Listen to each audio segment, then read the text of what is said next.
पिछले 1.5 साल से जाट आरक्षण के साथ साथ 5 और जो बिरादरियां हैं उनके आरक्षण को लेकर धरना प्रदर्शन चल रहा है। और रमेश दलाल राष्ट्रीय किसान नेता जिनकी तबीयत बिगड़ती जा रही थी, जिसको देखते हुए चुनावी तारीखों का ऐलान हो चुका, आचार संहिता लग चुकी है, तो कहीं ना कहीं इनका जो आमरण अनशन पिछले 17 दिन से लगातार चल रहा था उसको स्थगित करवा दिया गया है। अब अगला जो है फैसला, अगला निर्णय जो है 16 जून को लिया जाएगा। उससे पहले जो है आंदोलन चलता रहेगा, लेकिन आमरण अनशन स्थगित कर दिया गया है। इतने दिन जो आमरण अनशन चला, हर तरीके से संवैधानिक रूप से आपने अपनी जो मांगे थी उनको आगे बढ़ाने का प्रयास किया, लेकिन सरकार के कान पर जू नहीं रही। रमेश दलाल ने सरोज समाज 36 बिरादरियों को साथ लेकर के आंदोलन चलाया। मैं बहुत खतरे में गया। 45 पर चली गई थी, हमने सुना 45 पर चली गई थी। बीपी कभी लो कभी बहुत ही हाई चलता रहा। तो उसके बावजूद भी जब आचार संहिता लगी है तो उसी समय मैंने लोगों की और प्रशासन की अपील को स्वीकार करके आज अनशन को 16 जून तक स्थगित करने का फैसला किया। यदि आचार संहिता भी नहीं लगती तो रमेश दलाल की चाहे जान चली जाती, वो पीछे हटने वालों में से नहीं।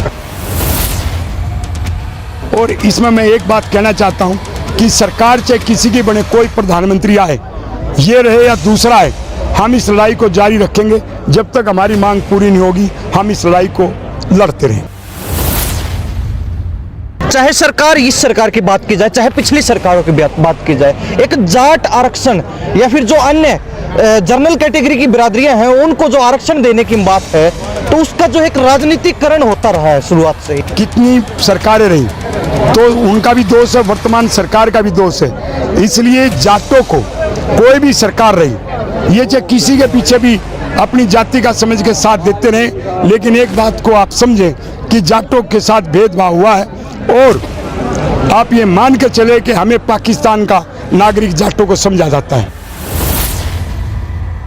कैप्टन अजय यादव जब यादव समाज के लिए, पिछड़े वर्ग के लिए बात कर सकता है, और बिश्नोई भजनलाल का बेटा कुलदीप बिश्नोई जब अपने समाज के लिए आरक्षण मांग सकता है, तो समाज के सामने ये भी मुद्दा है कि हमारे नेता इतने मुर्दे क्यों हैं। मैं उनको मुर्दे कहूँगा जो बिल्कुल भी अपनी जुबान को बंद रखे हुए डरते हैं। हरियाणा का संपूर्ण समाज रमेश दलाल के साथ है, क्योंकि जो अपनी जाति के साथ अन्याय होगा, जब वो लड़ाई लड़ेगा तो दूसरी जाति के धर्म के साथ भी अन्याय होगा, तो रमेश दलाल लड़ाई लड़ेगा। ये हरियाणा और देश की जनता का भरोसा है। आपको लेकर भी एक बात चल रही है कि 2016 के अंदर आंदोलन चला, जो माहौल बना, क्योंकि उसमें कहा जाता है कि असामाजिक तत्वों ने माहौल खराब किया, जो एक गलत तरीके से समाज के ऊपर धब्बा लगाने का प्रयास किया गया एक सोची समझी साजिश के तहत, तो वो आंदोलन पूरा खराब कर दिया गया। तो कहीं ना कहीं अब रमेश दलाल को खुद को क्या जरूरत पड़ी कि वो सामाजिक मुद्दे को उठाएं, जाट आरक्षण की बात हो या फिर 6 बिरादरियों के आरक्षण की बात हो, वो ही आगे क्यों आए और कोई व्यक्ति क्यों नहीं निकल के आया? इसका जवाब तो आप ही दे रहे हैं। जो पहले आरक्षण का आंदोलन चला वो कामयाब नहीं हो पाया और 8 साल से मुद्दे की हत्या हो गई थी। रमेश दलाल ने मुद्दे को जीवित भी किया और उसको आगे भी बढ़ाने का काम किया। अब समाज चुप बैठने वाला नहीं। जाट समाज, त्यागी समाज, बिश्नोई समाज, रोड, मूले जाट, सिख जाट, ये इकट्ठे होकर लड़ेंगे और 12 राज्यों के इन 6 जातियों को केंद्र की ओबीसी सूची में आरक्षण मिलेगा, जिसमें धौलपुर और भरतपुर भी और पंजाब भी शामिल है। तो 16 जून को महापंचायत का आयोजन किया जाएगा, क्या मान के चले, क्या और जो सख्त कदम, क्या कड़ा फैसला और लिया जा सकता? 16 जून को इससे बहुत बड़े आंदोलन का रूप आपको देखने को मिलेगा। अब याचना नहीं, अब रण होगा और जाट आरक्षण समगोत्र विवाह का युद्ध बड़ा भीषण होगा। जो नेता अपने समाज की आवाज नहीं उठा रहे, अपने समाज के हकों की बात नहीं कर रहे, उनको लेकर भी कोई बड़ा फैसला लिया जा सकता है? नहीं, वो राजनीति हम नहीं करना चाहते। भगवान उनको शुद्ध बुद्धि दे।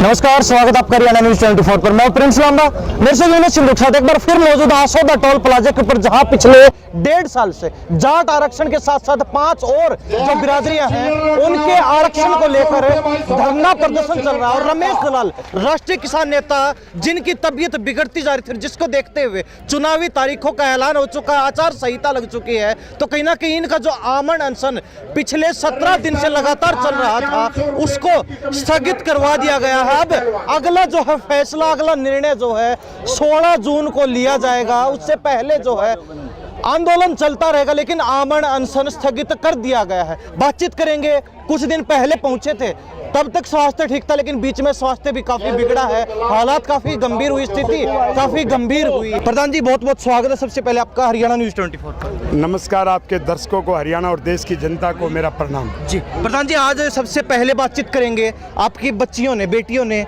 आमरण अनशन तोड़वाया है, आमरण अनशन को स्थगित कर दिया आपने 16 जून तक। क्या कहेंगे, इतने दिन जो आमरण अनशन चला, हर तरीके से संवैधानिक रूप से आपने अपनी जो मांगे थी उनको आगे बढ़ाने का प्रयास किया, लेकिन सरकार के कान पर जू नहीं रहेंगी। देखिए, महात्मा गांधी जी के रास्ते से रमेश दलाल ने सर्व समाज 36 बिरादरियों को साथ लेकर के आंदोलन चलाया। जी, इसमें जो सर्व जाति संसद हुई वो सबसे पहले 24 फरवरी को, उसमें सभी जातियों ने मिलकर के अध्यक्षता की और जाट सहित 5 जातियों को, जिसमें बिश्नोई, रोड, त्यागी, मूले जाट, सिख जाट को 12 राज्यों में आरक्षण दिलवाने की मांग थी और समगोत्र विवाह को अवैध करार करवाने की जो हमारी मांग थी उनको तय किया और मेरे लिए ये स्थान चुना कि रमेश दलाल आप इसके लिए अनशन पर बैठो। उसमें कई पड़ाव ऐसे आए, 17 दिन है आज, जिसमें मेरी हृदय गति बहुत ही कम चली गई, मैं बहुत खतरे में गया। 45 पर चली गई थी, हमने सुना। 45 पर चली गई थी, बीपी कभी लो कभी बहुत ही हाई चलता रहा। तो उसके बावजूद भी जब आचार संहिता लगी है तो उसी समय मैंने लोगों की और प्रशासन की अपील को स्वीकार करके आज अनशन को 16 जून तक स्थगित करने का फैसला किया। यदि आचार संहिता भी नहीं लगती तो रमेश दलाल की चाहे जान चली जाती, वो पीछे हटने वालों में से नहीं। जी, प्रशासन की जहां तक बात की जाए प्रधान जी, पिछले 1.5 साल से लगातार धरना चल रहा है। कहते कि आज तक डीसी कभी नहीं पहुंचे, लेकिन आचार संहिता लगी तो कहीं ना कहीं आपका आमरण अनशन उसको स्थगित करवाने के लिए जरूर पहुंच गए। देखिए, 2-3 दिन पहले हरियाणा सरकार और केंद्र की सरकार की तरफ से जो हरियाणा के मुख्यमंत्री के मुख्य प्रधान सचिव राजेश कुल्लर जी, उनका फ़ोन आया था और उन्होंने कहा था कि आचार संहिता लग रही है कल, जो लग भी गई, इसलिए चुनाव के बाद ही सरकार इस बात पर गंभीरता से विचार करेगी।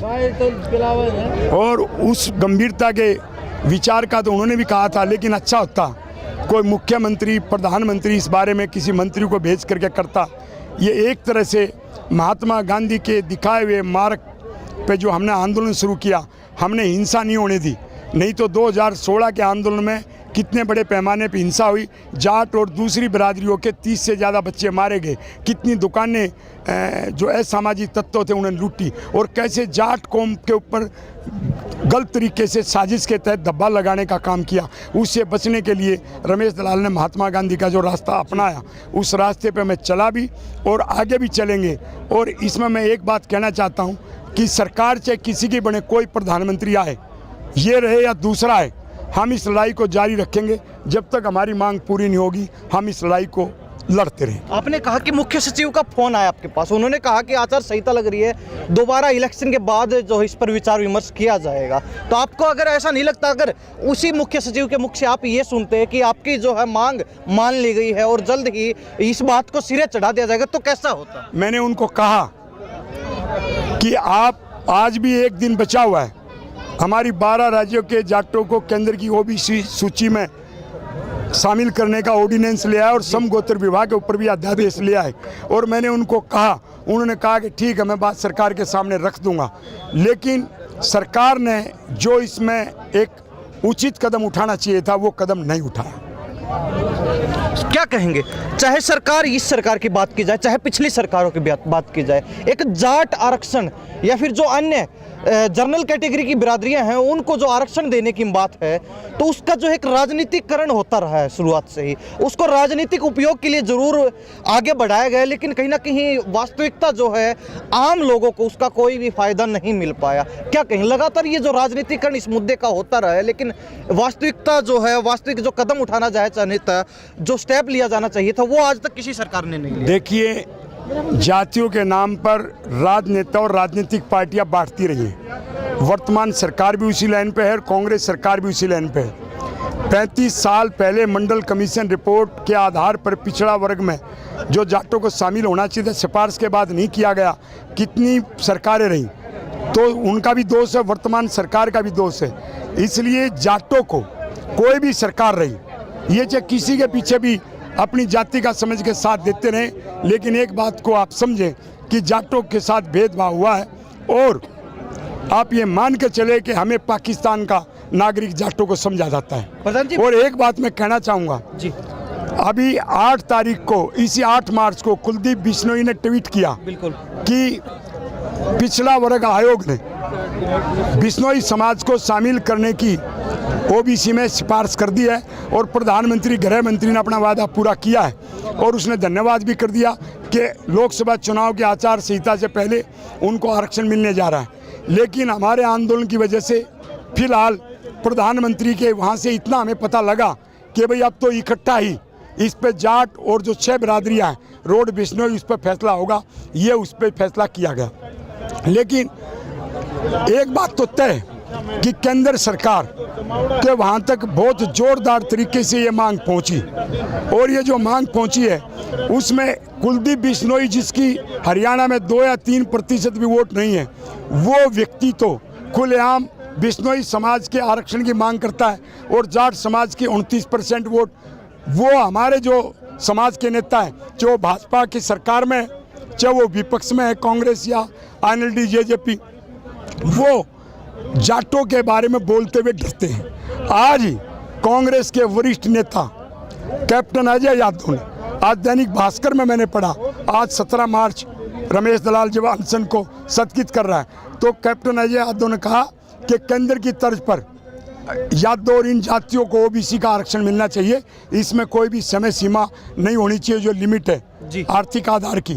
तो ये कैप्टन अजय यादव जब यादव समाज के लिए, पिछड़े वर्ग के लिए बात कर सकता है, और बिश्नोई, भजनलाल का बेटा कुलदीप बिश्नोई जब अपने समाज के लिए आरक्षण मांग सकता है, तो समाज के सामने ये भी मुद्दा है कि हमारे नेता इतने मुर्दे क्यों हैं। मैं उनको मुर्दे कहूँगा जो बिल्कुल भी अपनी जुबान को बंद रखे हुए डरते हैं। इसलिए रमेश दलाल का तो साथ 36 बिरादरी ने दिया है, अध्यक्षता दूसरी जातियों ने की, आज जो अध्यक्ष मंडल था, और तीनों प्रोग्राम ऐसे ही चले। आज दलित समाज की बच्चियों ने ये अनशन तड़वाया, और उसके अतिरिक्त ब्राह्मण समाज ने पगड़ी बांध करके सम्मानित किया, और ये सिद्ध कर दिया कि हरियाणा का संपूर्ण समाज रमेश दलाल के साथ है। क्योंकि जो अपनी जाति के साथ अन्याय होगा, जब वो लड़ाई लड़ेगा, तो दूसरी जाति के धर्म के साथ भी अन्याय होगा, तो रमेश दलाल लड़ाई लड़ेगा। ये हरियाणा और देश की जनता का भरोसा है। प्रधान जी, एक बड़ा जरूरी सवाल, आपने देखा अभी 1-2 रोज पहले दिल्ली के अंदर किसानों की एक बड़ी महापंचायत हुई।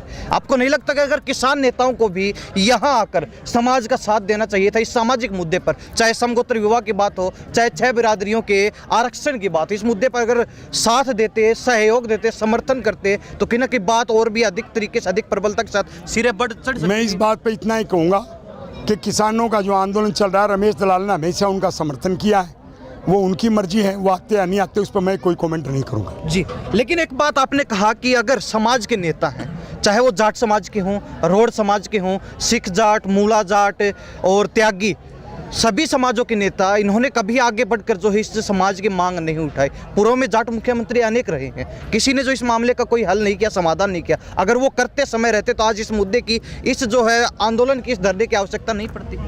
देखिए, कांग्रेस के समय में जो आरक्षण गलत तरीके से दिया गया, कमीशन से सिफारिश हरियाणा में मिलेगी, एक कमेटी बनाई गई, हमारे जो भूपेंद्र हुड्डा जी मुख्यमंत्री थे, और उससे पहले जो मैयड़ में जाट आरक्षण आंदोलन चला, तब भी इस पर कोई बड़ी कार्रवाई नहीं हुई। उसके बाद आचार संहिता जब लगी 2014 में, तो 12 मार्च को आचार संहिता लगी थी। 11 मार्च को बहुत आनंद फानन में यूपीए की जो कांग्रेस की केंद्र की सरकार थी, उसने 12 राज्यों के जाटों को आरक्षण दिया, लेकिन कमीशन से सिफारिश नहीं करवा पाए, और वो जो आरक्षण दिया वो सिर्फ एक ढिंडोरा था, एक सहानुभूति लेने के लिए, वोट लेने के लिए एक कदम उठाया गया था। यदि आरक्षण कानूनी तरीके से दिया जाता तो सुप्रीम कोर्ट उसको तोड़ नहीं सकता था। लेकिन अब जब रमेश दलाल पैरवी कर रहा है, तो सब एक वकील होने के नाते, कानून का जानकार होने के नाते उसको पता है आरक्षण कैसे मिलेगा। अब की बार रमेश दलाल के नेतृत्व में ये भूल नहीं होगी, और आरक्षण विधिवत तरीके से लिया जाएगा, जिसको कोई हाई कोर्ट और सुप्रीम कोर्ट तोड़ नहीं सके। जी दलाल साहब, एक बहुत ज़रूरी सवाल, क्योंकि अक्सर कोई व्यक्ति अगर सामाजिक मुद्दे को उठाता है तो उसका साथ देने वाले कम लोग होते हैं, लेकिन उसके खिलाफ खड़े होने वाले अनेक लोग होते हैं। आपको लेकर भी एक बात चल रही है कि 2016 के अंदर आंदोलन चला, जो माहौल बना, क्योंकि उसमें कहा जाता है कि असामाजिक तत्वों ने माहौल खराब किया, जो एक गलत तरीके से समाज के ऊपर धब्बा लगाने का प्रयास किया गया एक सोची समझी साजिश के तहत, तो वो आंदोलन पूरा खराब कर दिया गया। तो कहीं ना कहीं अब रमेश दलाल को खुद को क्या जरूरत पड़ी कि वो सामाजिक मुद्दे को उठाएं, जाट आरक्षण की बात हो या फिर 6 बिरादरियों के आरक्षण की बात हो, वो ही आगे क्यों आए और कोई व्यक्ति क्यों नहीं निकल के आया? इसका जवाब तो आप ही दे रहे हैं। जो पहले आरक्षण का आंदोलन चला वो कामयाब नहीं हो पाया और 8 साल से मुद्दे की हत्या हो गई थी। रमेश दलाल ने मुद्दे को जीवित भी किया और उसको आगे भी बढ़ाने का काम किया और मेरे आमरण अनशन से चारों तरफ इसकी जो कमियां थी उनको उजागर भी हो गए और लोगों में एक जागृति भी आ गई है। अब समाज चुप बैठने वाला नहीं है। जाट समाज, त्यागी समाज, बिश्नोई समाज, रोड, मूले जाट, सिख जाट, ये इकट्ठे होकर लड़ेंगे और 12 राज्यों के इन 6 जातियों को केंद्र की ओबीसी सूची में आरक्षण मिलेगा, जिसमें धौलपुर और भरतपुर भी और पंजाब भी शामिल है। 16 जून तक जो है आमरण अनशन को स्थगित कर दिया गया। आंदोलन आपने कहा जो कहते तो चलता रहेगा, बरकरार रहेगा लगातार। तो 16 जून को महापंचायत का आयोजन किया जाएगा, क्या मान के चले, क्या और जो है सख्त कदम, क्या कड़ा फैसला और लिया जा सकता? 16 जून को इससे बहुत बड़े आंदोलन का रूप आपको देखने को मिलेगा। नई सरकार बन जाएगी, ये वर्तमान प्रधानमंत्री आता है या कोई विपक्ष से आता है, देश को प्रधानमंत्री तो नया ही मिलेगा, तो उस नए प्रधानमंत्री के सामने हम चुनौती पेश करेंगे, हम चुप नहीं बैठेंगे।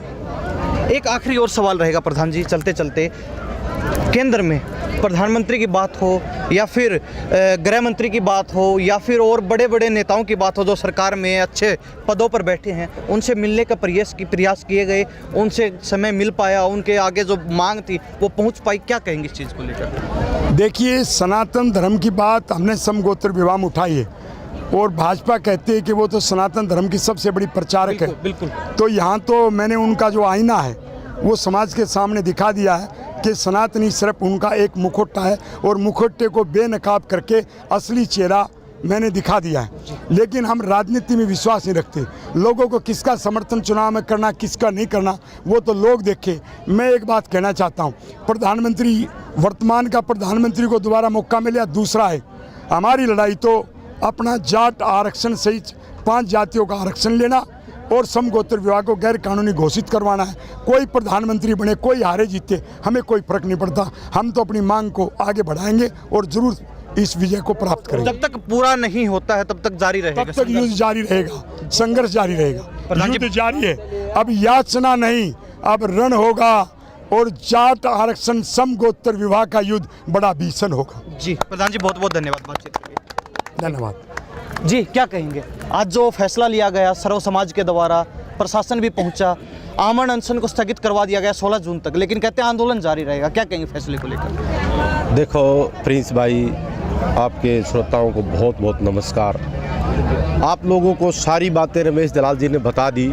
हमारे लिए सबसे सौभाग्य का दिन आज ये रहा कि भविष्य की रणनीति के लिए, भविष्य में जाट आरक्षण व अन्य जाति समगोत्र पर लड़ाई लड़ने के लिए भाई रमेश दलाल जी को अधिकृत कर दिया गया है। और आप सबको पता है, जहां रमेश दलाल जी को अधिकृत किसी कार्य के लिए किया है, 55 लड़ाइयाँ इन्होंने जीती हैं, जिस भी कार्य के लिए इन्होंने अधिकृत किया गया इनको और खापों के द्वारा, संगठनों के द्वारा, ये कभी हारे नहीं। तो हमें पूर्ण विश्वास है अब की बार भी ये जीत की तरफ जाएंगे और रमेश दलाल जी जीत का झंडा फहराएंगे और सभी को आरक्षण और समगोत्र से मुक्ति दिलाएंगे। अब जिस प्रकार बिश्नोई समाज की बात उठती है कि कुलदीप बिश्नोई ने ट्वीट किया कि आंदोलन की जो फाइल है सिरे चढ़ चुकी है, बात सिरे चढ़ चुकी है, बिश्नोई समाज को आंदोलन जो है आरक्षण मिल जाएगा, तो ऐसे में कहीं ना कहीं आप 6 बिरादरियाँ, उसमें बिश्नोई भी शामिल है। पहले भी आंदोलन चले, उसमें भी जो है जाटों का अकेला छोड़ दिया गया, अन्य समाजों को जो है आरक्षण दे दिया गया। तो ऐसे में आपको लगता है कि ये भी एक सोची समझी साजिश थी, लेकिन आपका जो आंदोलन है, आपका जो संघर्ष रहा, उसके चलते कहीं ना कहीं सरकार को वो कदम पीछे हटाना पड़ा? देखो प्रिंस भाई, आप सबको पता है कि रमेश दलाल जी एक अंतर्यामी है, अगर जनता समझे तो, और हमें इनके बारे में ज़्यादा बताना थोड़ा रहेगा। वो थोड़ा इसलिए रहेगा कि इनको पता था कि सरकार कहीं न कहीं अंदर खाते से हमारे साथ दोबारा से धोखा करने जा रही है। जी। हमें दलाल साहब ने बार बार, रमेश दलाल जी ने ये अपील करी है कि बिश्नोई समाज को आरक्षण मिले। हम उसका स्वागत करते हैं और बार बार करेंगे, कोई शक नहीं है इस बात में। लेकिन रमेश दलाल जी ने उस चीज़ को भांपते हुए और समझते हुए कि हम पीछे क्यों रहें, इसलिए इस समाज को जगाने और चलाने का कार्य किया। जी प्रधान जी क्या कहेंगे? फोगाट खाप के प्रवक्ता हैं, अक्सर हर मुद्दे पर दिखाई देते हैं, क्या कहेंगे? इस आंदोलन में पहले भी आप पहुंचे पंचायत के अंदर, आज भी आप पहुंचे हैं, आमरण अनशन को स्थगित कर दिया गया, आंदोलन जो तो बरकरार रहेगा, खापों का समर्थन इसी प्रकार मिलता रहेगा आगे भी? बिल्कुल मिलता रहेगा। आज भी सर्व जातीय सर्व खाप ने सभी ने यहाँ बैठ के यही फैसला लिया है कि भी अब कोड ऑफ कंडक्ट लागू होने की वजह से हमें आंदोलन को एक बार स्थगित करके इसके ऊपर पुनर्विचार करके नई रणनीति बना के आगे से इसको शुरू किया जाएगा।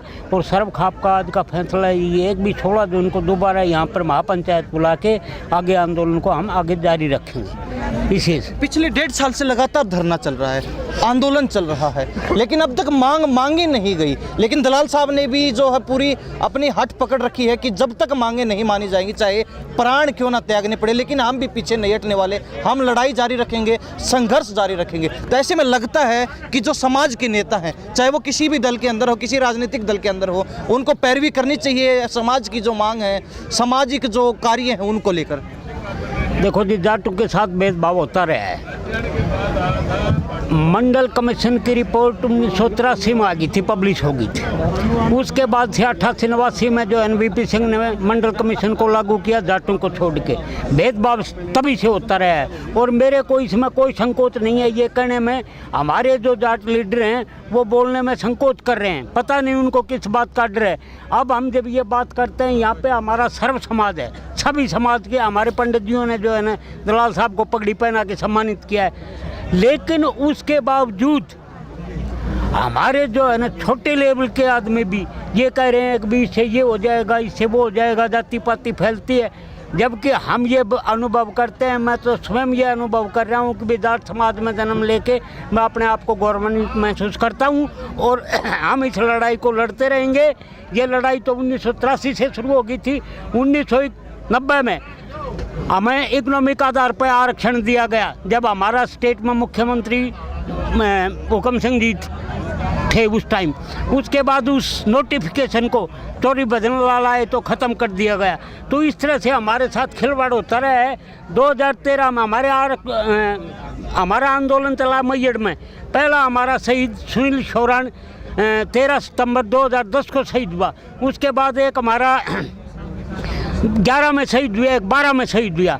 16 में हमारा जब आंदोलन चला तो सरकार ने एक साजिशन इस आंदोलन को तोड़ने या बदनाम करने के लिए और जाटू को बदनाम करने के लिए जानबूझ के हिंसा फैलाई, जिसमें हमारे नौजवान तो यहाँ जाटू के इस झज्जर जिले के 3 जवान रोहतक के और 6 जवान सोनीपत के, 3 पहले थे, 21 प्लस दूसरी कास्ट के भी हमारे 8-9 भाई शहीद हुए, जिनका जीवन अमूल्य था। लेकिन हमारे जाट समाज के साथ भेदभाव सरकार करती आ रही है। और हमारे जो जाट लीडर हैं, मैं तो ये मानता हूँ कि 13 में जो हमें आरक्षण दिया गया था और उसी बेस पे 14 में एक दिन पहले, जैसा कि दलाल साहब ने बताया था, एक दिन कोड ऑफ कंडक्ट लागू होने से एक दिन पहले 14 में जनवरी में जो है ना उसको सेंटर में दिया गया, जिसको सुप्रीम कोर्ट ने खारिज कर दिया। तो ये हमारे साथ हमारा संघर्ष काफ़ी लंबा चल रहा है और अब हमने अधिकृत कर दिया है दलाल साहब को, और आरक्षण और ये जो समगोत्र विवाह है इसको अमेंडमेंट करवाएंगे और आरक्षण को लेकर रहेंगे। तब तक हमारा आंदोलन यूँ ही जारी रहेगा। प्रधान जी एक और सवाल रहेगा आखिरी।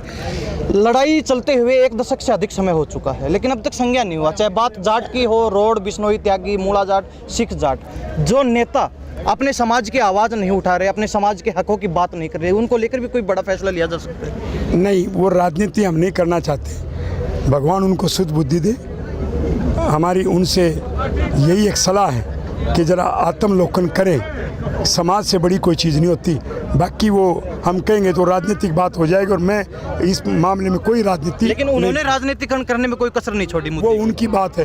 लेकिन उस मामले में हम कोई बात नहीं करेंगे। जी हमारे साथ रमेश दलाल राष्ट्रीय किसान नेता बने हुए थे। खास बातचीत में खाप प्रधानों से बातचीत करवाई। आमरण अनशन 16 जून तक स्थगित कर दिया गया। आज इनको चूरमा खिलाकर जो है जूस और दही खिलाकर इनका आमरण अनशन स्थगित करवा दिया है। अगली जो पंचायत होगी 16 जून को, उसमें जो है अगली कार्रवाई क्या होगी, क्या फैसला लिया जाएगा, वो सारी चीजें देखने को मिलेंगी। तब तक देखते रहिए हरियाणा न्यूज़ 24। इन्हीं सब बातों के साथ मैं प्रिंस लांबा, मेरे सहयोगी विनय सिंधु के साथ नमस्कार, जय हिंद।